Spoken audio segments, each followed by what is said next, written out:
Caros amigos do Ideal Espírita, é uma alegria estarmos novamente aqui no canal da Associação Espírita Chico Xavier para mais um momento de reflexões acerca da doutrina espírita que nos fala sobre as leis divinas e sobre os ensinamentos de Jesus. Para iniciarmos essa nossa conversa, é sempre apropriado nós fazermos uma prece, a fim de nos prepararmos, de concentrarmos os nossos pensamentos. Então convidamos a todos que nos acompanham para buscar o nosso interior e nele a figura do Mestre Jesus, agradecendo ao Mestre Divino todas as oportunidades que temos de trabalho e de aprendizado, rogando que as suas bênçãos nos envolvam, nos iluminem e nos auxiliem na boa compreensão de tudo aquilo que iremos refletir nesses instantes, que assim seja. Estamos em março, no mês onde temos no dia 8 a comemoração ao Dia Internacional da Mulher. E muitas vezes pensamos, e a mulher é um ser frágil? É um ser forte? E encontramos um poema de autoria desconhecida que fala sobre a mulher forte e a mulher de força, e que diz assim: uma mulher forte malha todo dia para manter seu corpo em forma. Uma mulher de força constrói relacionamentos para manter a sua alma em forma. Uma mulher forte não tem medo de nada. Uma mulher de força demonstra coragem em meio aos seus medos. Uma mulher forte não permite que ninguém tire o melhor dela. Uma mulher de força dá o melhor de si. Uma mulher forte comete erros e evita-os no futuro. Uma mulher de força percebe que os erros na vida também podem ser bênçãos inesperadas e aprende com eles. Uma mulher forte tem o olhar de segurança na face. Uma mulher de força tem a graça. Uma mulher forte acredita que ela é forte o suficiente para a jornada. Uma mulher de força tem fé que é durante a jornada que ela se tornará forte. Forte ou de força? Qual é o seu estilo de mulher? Então vamos falar um pouco sobre as mulheres, nesta visão de mundo, nessa visão da história da humanidade, principalmente nesta visão espiritual. Inicialmente, nós vamos encontrar na Gênese mosaica, capítulo 1, versículo 27, que diz o seguinte: e criou Deus o homem à sua imagem. Homem e mulher os criou. Então veja que nesse primeiro capítulo da formação, ele já estabelece ali esta figura humana representado já por homem e por mulher. No versículo 28, Deus abençoa essa criatura, esse homem e essa mulher, e lhes diz: frutificai e multiplicai-vos, e enchei a terra, sujeitai-a, dominai sobre todos os animais e plantas que nela há. Então aqui Deus dá ao homem e à mulher esta tarefa de liderança sobre a terra, de dominar sobre os demais animais, de dominar as plantas e de povoar a terra. No capítulo 2 da Gênesis, em especial nos versículos 7 em diante, ele vai esmiuçar como é que se deu essa criação. Vamos salientar aqui que a Bíblia, principalmente o Antigo Testamento, está repleto de imagens figuradas, de metáforas. Então nós trazemos aqui o texto literal, mas sem querer colocar que as coisas aconteceram dessa forma literal, mas para refletir, né, que esse propósito da criação, essa existência de homem e mulher, ela tem a função, né, o homem como o ser humano como topo da cadeia evolutiva, ele tem esse diferencial no mundo. Por isso ele é a imagem de Deus. Porque o ser humano, ele tem a razão desenvolvida, ele tem o pensamento de Deus. E o ser humano, ele está nas duas variações, né? Na variação de homem e na variação de mulher. Mas quando ele esmiuça ali no capítulo 2, ele vai dizer que Deus formou o homem do pó da terra e soprou em suas narinas o fôlego da vida. E aí o homem foi feito alma vivente. Depois disso, Deus achou que o homem precisava de alguém para ajudar ele. Então ele fez cair em sono profundo, tirou uma de suas costelas e fez a mulher. Pegou uma das suas costelas e fez a mulher.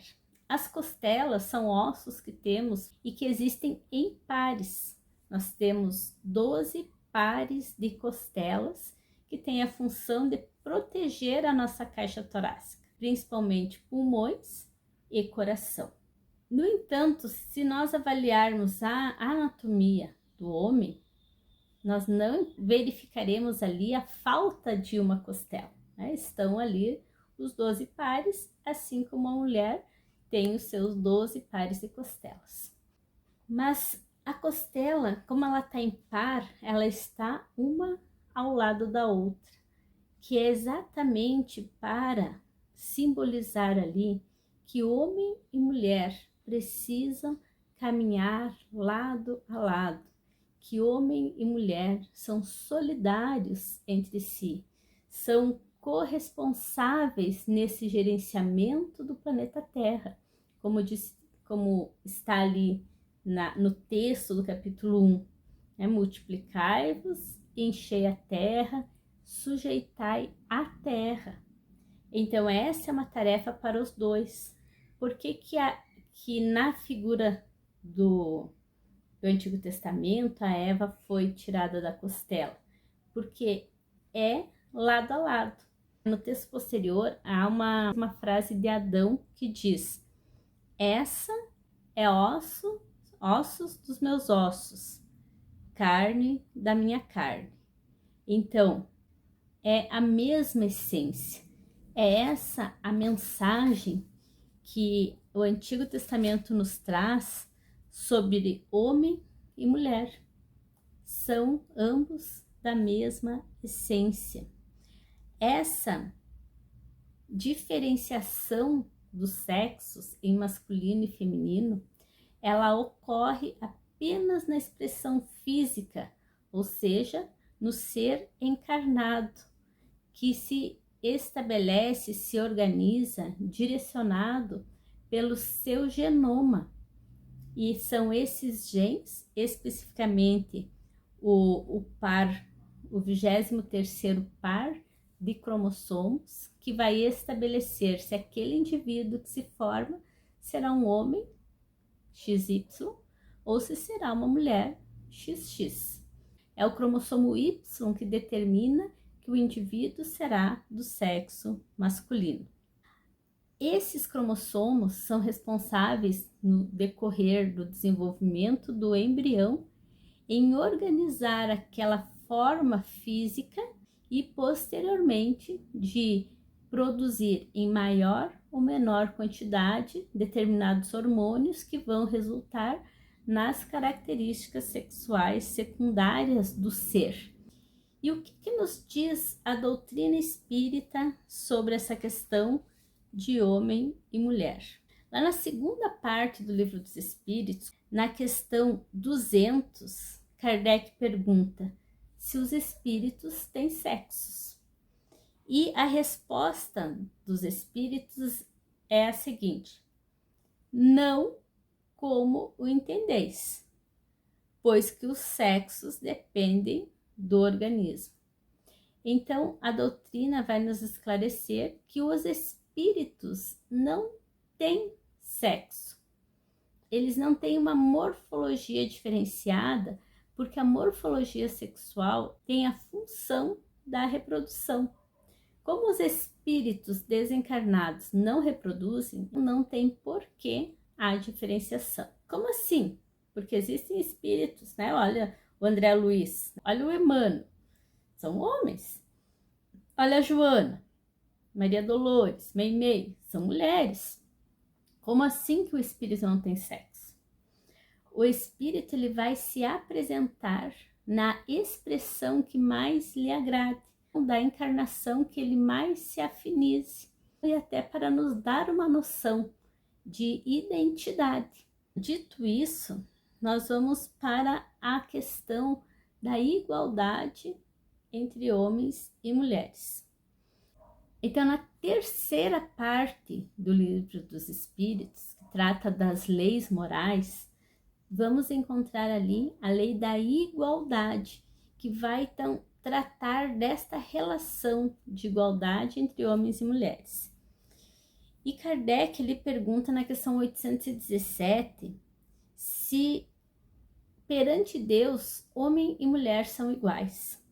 E eles respondem: não lhes outorgou Deus a ambos a inteligência do bem e do mal e a faculdade de progredir? Então, como que eles não serão iguais? É lógico que são iguais. E aí Kardec continua: mas então, da onde provém que em determinadas culturas a mulher tem uma inferioridade moral ao homem? E a resposta é: do predomínio injusto e cruel do homem. É o resultado do abuso da força sobre a fraqueza.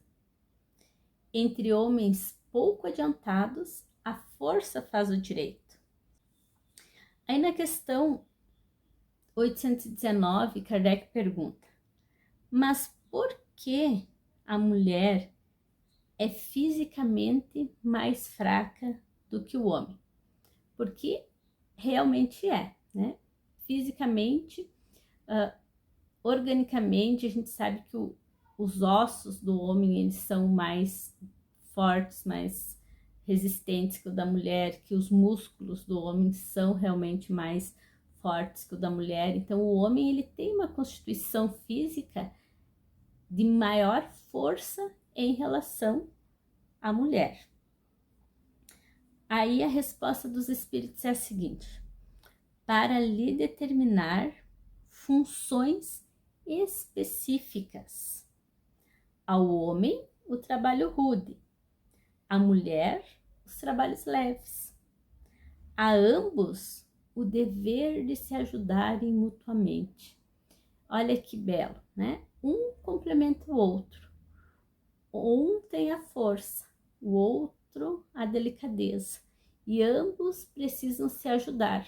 Na questão 820, ele vai dizer que a força de um é para proteger o outro e não para escravizá-lo, como acontece muitas vezes em várias situações da humanidade, não só na relação homem e mulher, mas onde um povo, onde uma pessoa geralmente tem uma força, um poder maior, ela se acha no direito, né, pela sua pouca evolução moral, se acha no direito de subjugar a outra, que está em desvantagem.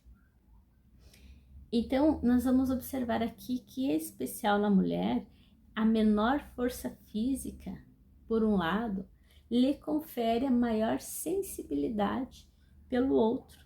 E essa sensibilidade, ela está apropriada a esta função maternal, a esta função de acolhimento, a esta função de nutrir um ser, né, que está sob os seus cuidados. Na questão 821, Kardec pergunta se as funções da mulher têm tanta importância quanto as funções que um homem tem.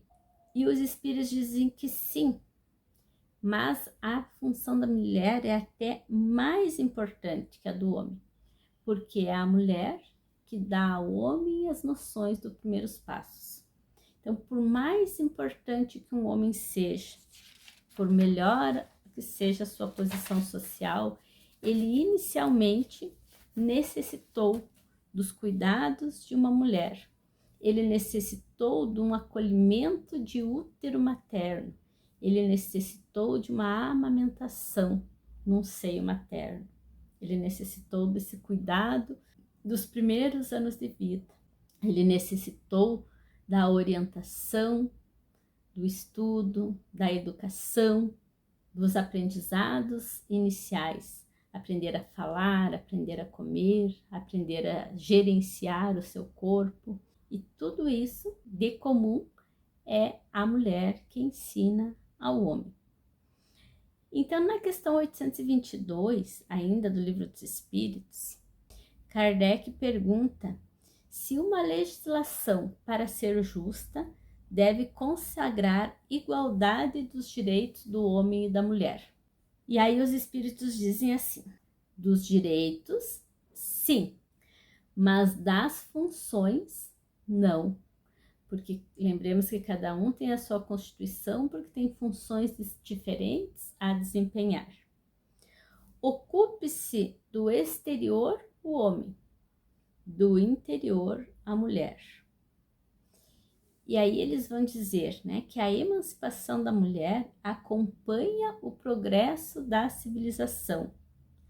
A escravização da mulher, ela marcha a par com a barbárie. Conforme uma população ela vai evoluindo, a mulher vai sendo cada vez mais emancipada, mais livre, tendo seus direitos mais respeitados. Mas observe que quando nós falamos da delicadeza, da sensibilidade feminina, nós não estamos falando de pouca coisa, porque as mulheres, elas podem ter menor força física, mas uma grande fortaleza moral. Quando nós lemos ali o poema da Mulher Forte ou a Mulher de Força, nós também tivemos a intenção de ilustrar isso, mas vamos ver outros exemplos na história de mulheres que no seu papel feminino, de sensibilidade, de acolhimento, tiveram grandes influências no desenvolvimento da humanidade. Quando nós pensamos em Jesus, que é o Cristo planetário, ele que, numa extrema expressão de amor pela humanidade, concede a nós essa graça, né, de tê-lo encarnado no planeta para nos ensinar. E como que Jesus consegue vir ao planeta num corpo físico? Ele vem pelas portas do útero. Ele vem através da gestação. E para isso, ele, o Cristo planetário, necessita de alguém, de uma mulher, que o receba, que o acolha em seu ventre, que cuide desta gestação, que tenha esta comunhão com o mundo espiritual, porque somente um espírito evoluído também para poder abrigar esse espírito crístico e que necessitou, né, então dessas condições morais e biológicas desta grande mulher. Pensando na história de Jesus, temos também Maria de Magdala, que era uma prostituta de luxo, tinha a seu dispor uma casa luxuosa, perfumes, joias, mas não tinha paz no coração. E quando ela encontra Jesus, de tal forma ela compreende os seus ensinamentos, os seus propósitos, que ela abre mão daquela vida de ilusões, de uma falsa felicidade e passa a acompanhar Jesus. Após a morte de Jesus, Madalena tenta acompanhar os apóstolos, pede para seguir com eles, mas o preconceito daqueles homens não a admitiram no colégio apostólico e eles disseram: não, nós não temos como levar você conosco. Você é uma mulher, e é uma mulher ainda com um passado obscuro, né? Com esse teu passado pecaminoso, como que você vai seguir com a gente? E eles não aceitaram. Então, Madalena, resignada, continuou fiel ao Cristo, adotou como irmãos de caminho e passou a conviver com um grupo de leprosos, aos quais todas as tardes ela falava sobre os ensinamentos do Mestre, até que ela também é contaminada com a lepra e posteriormente desencarna, após muitos anos, né, nessa jornada. Ela desencarna e é recebida pelo próprio Mestre. Lembramos ainda do exemplo de fé daquela mulher hemorroíça, aquela mulher que sofria de hemorragia há muitos anos e que vai até Jesus com a certeza de que se tocasse nas suas vestes, ela seria curada. Então ela consegue romper a barreira da multidão que está ali ao redor de Jesus e leva a mão para tocar em sua veste. E tamanho é o influxo energético que ela recebe, que Jesus para e pergunta: quem me tocou? E os apóstolos estranham a pergunta, porque ele estava, né, sendo acotovelado pela multidão. E ele diz: não, mas alguém me tocou de forma diferente. E ela diz: fui eu, Jesus. E Jesus diz a ela: a tua fé te curou. Ainda na época de Jesus, nós vamos encontrar que após a prisão e julgamento do Mestre, os discípulos todos foram embora, se esconderam com medo da represália. Apenas lhe acompanharam durante a sua crucificação. Dos apóstolos, apenas João, que era um jovem adolescente. Além de João, 3 mulheres: Maria, mãe de Jesus, Maria de Magdala e a Maria, mulher de Cleófas, que era um dos discípulos do Mestre. Essas mulheres que dão demonstração de coragem. Temos também uma referência no livro Há 2000 anos, que é de autoria do Espírito Emmanuel, pela psicografia de Chico Xavier, que Lívia, a esposa de Públio Lentz, também teve a coragem de interceder por Jesus junto ao seu marido, que era um senador romano, e junto a Herodes, que era quem estava fazendo o julgamento. E ela vai interceder por ele. Então, é outro exemplo de uma mulher forte. São as mulheres, né, que foram lhe embalsamar o corpo no dia seguinte, quando deram falta deste corpo, né? E é Madalena que vai ter a honra de vê-lo materializado, então, após o desencarne, pela primeira vez. E concluindo a história de Jesus, nós vamos lembrar de Judas, aquele que é lembrado por ser o traidor. Há que se conhecer a história para compreender que Judas, nesta ação, era um precipitado.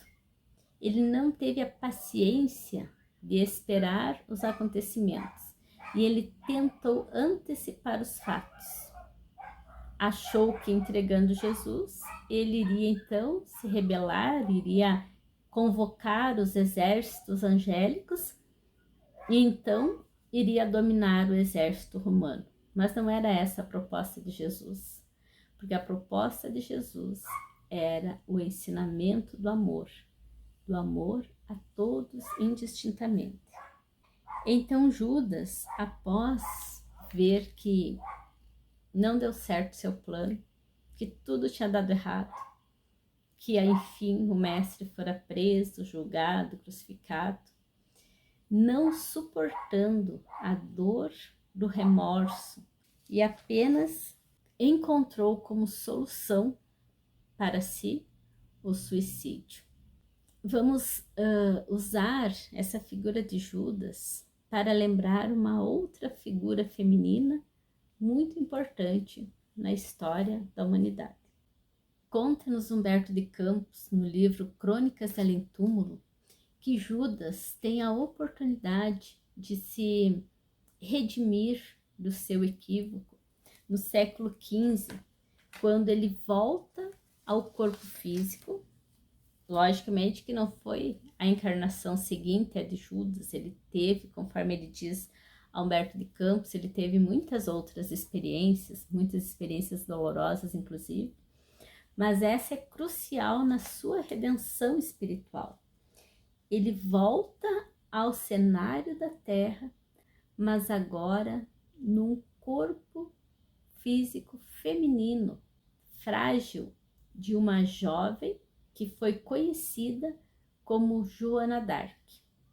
E Joana d'Arc, desde o fim da sua infância, começo da adolescência, ela ouve vozes que ela atribui ao arcanjo Miguel, a Santa Margarida de Antioquia e a Santa Catarina de Alexandria. E essas vozes, esses seres, diziam a ela que ela precisava auxiliar as tropas do exército de Carlos VI para libertar a França do jugo inglês e conduzir Carlos, então, para o trono da França. E por que a espiritualidade tinha todo esse interesse em preservar a França desse domínio inglês? Porque a França estava designada para ser o berço da terceira revelação através da doutrina espírita. E eles necessitavam preservar os aspectos históricos, esta mentalidade francesa, para que pudesse, então, vir posteriormente a doutrina espírita nesse território. E Joana d'Arc, então, aos 16 anos, ela foge de casa e vai ao encontro de Carlos VII para auxiliar o exército francês nessa resistência contra a Inglaterra. Ela foi uma liderança militar incrível. A sua estratégia de guerra, a sua conduta diante dos vencidos ou mesmo diante dos soldados, ela não permitia o saque às cidades que eles dominavam, não permitia os abusos, ela cuidava dos presos de guerra, muitas vezes lhes restituía a liberdade. Então, Joana d'Arc foi uma liderança incomparável e uma grande estrategista, tanto que ela obteve várias vitórias, o que levou realmente a França à libertação da Inglaterra. No entanto, os interesses humanos, os interesses pelo poder, as artimanhas do poder, fizeram com que ela fosse traída e vendida ao governo inglês. Ficou presa por 1 ano, sofrendo as piores torturas e humilhações, até ser condenada por heresia e morrer na fogueira da Inquisição aos 19 anos. E, por ironia, a própria igreja que a condenou por herege, que a queimou na fogueira, alguns anos depois, a eleva à condição de santa. Vamos dar agora um pulo na história, né? Saindo do século XV, e vamos lembrar da história do Brasil, contada principalmente pelo espírito de Humberto de Campos, no livro Brasil, Coração do Mundo, Pátria do Evangelho, onde ele fala que, após o triste quadro das cruzadas, das sangrentas guerras religiosas, Jesus empreende uma nova tarefa de transplantar para a América do Sul a árvore do Evangelho. Para isso, a espiritualidade então empreendeu grandes esforços para que chegassem a essas terras, além dos índios que aqui já estavam, chegasse o português e o africano, as raças então convocadas para formar a essência desse povo que seria posteriormente o povo que iria expressar no seu coração o Evangelho de Jesus. Nesses acontecimentos, nós vamos ter uma figura feminina muito importante, ligada à família real, que é a Dona Maria Leopoldina da Áustria. Ela que casou-se com o filho do Dom João VI, então o Dom Pedro I, e teve uma importância muito grande na história do Brasil. Foi a primeira mulher que ocupou o mais alto cargo no Brasil, de princesa regente. O Brasil estava com muitos conflitos, muitas pequenas guerras civis em vários estados, e Dom Pedro vai a São Paulo para tentar apaziguar alguns ânimos. E nesse mês que ele fica fora, ele deixa a esposa como regente do Brasil. E ela teve uma participação decisiva na independência do Brasil. Era uma pessoa muito culta, poliglota, inteligente. Então ela, juntamente com José Bonifácio, auxiliaram e induziram Dom Pedro a proclamar a independência. Seguindo na linha da própria família real, nós vamos encontrar, alguns anos depois, a princesa Isabel, que também por 3 vezes assumiu o trono no Brasil como princesa regente, e na terceira vez que ela assumiu essa regência, ela assinou a Lei Áurea, a lei que extinguiu a escravidão no Brasil, porque a família real era abolicionista, mas a abolição da escravatura era contrária aos interesses dos poderosos. Então esta ação da princesa Isabel de assinar a Lei Áurea custou o trono ao Brasil. Foi a queda da monarquia numa ação de rebeldia. Eles articularam a proclamação da República, expulsando Dom Pedro II do Brasil e assumindo o poder. E esse foi o início da República no Brasil. Mas, para ser a pátria do Evangelho, nós também precisaríamos nos preparar para a doutrina espírita que já estava nascente no mundo. E a doutrina espírita tem como marco inicial um evento que aconteceu em 1848 nos Estados Unidos, na cidade de Hydesville, envolvendo também 3 mulheres, as irmãs Fox, Kate, Margaret e depois a Leah. Então, os acontecimentos na casa das irmãs Fox deram início a todos os fenômenos que desencadearam então as mesas girantes, da qual Kardec foi um observador, e dali surgiu a doutrina espírita. Então, ela começa através dessas irmãs, dessas jovens meninas, porque a Kate na época tinha 7 anos, a Margaret 10 anos. E na casa onde elas moravam, começaram a ouvir algumas pancadas, e a partir disso elas estabeleceram um diálogo através da tipologia com o espírito que estava preso no ambiente dessa casa. Posteriormente, veio essa onda nas sociedades de então, principalmente na Europa, que era uma diversão na época, se entreter com as mesas girantes. E essa observação, né, levou o professor Denisard Hippolyte Leon Rivaio a estudar esse fenômeno, e quando ele se dá conta de que por trás desse fenômeno há uma grande ciência a ser descoberta, ele começa os seus registros, suas observações, e em 1857 lança a primeira obra, a obra que dá início à doutrina espírita no mundo, que é o Livro dos Espíritos. A partir daí também ele adota o pseudônimo de Allan Kardec. Para que Kardec pudesse cumprir a sua missão, ele conta com a participação também de uma grande mulher, Amélie Gabrielle Baudet, a sua esposa, que era professora, que era artista plástica, que era poetisa e que foi uma grande incentivadora do trabalho de Kardec.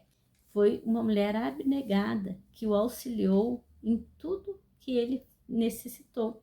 Tanto que após a morte de Kardec, ela continua com os encargos necessários à gestão do espiritismo na Europa.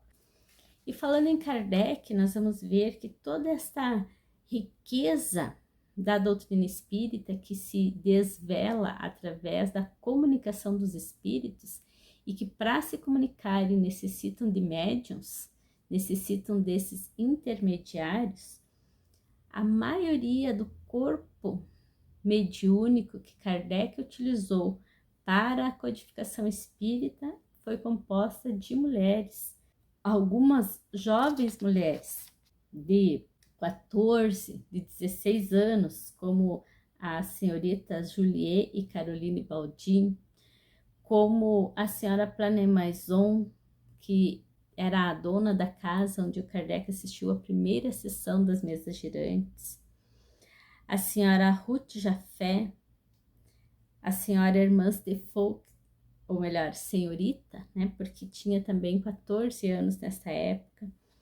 Então, essas mulheres foram os principais instrumentos, então foram as responsáveis pela codificação espírita.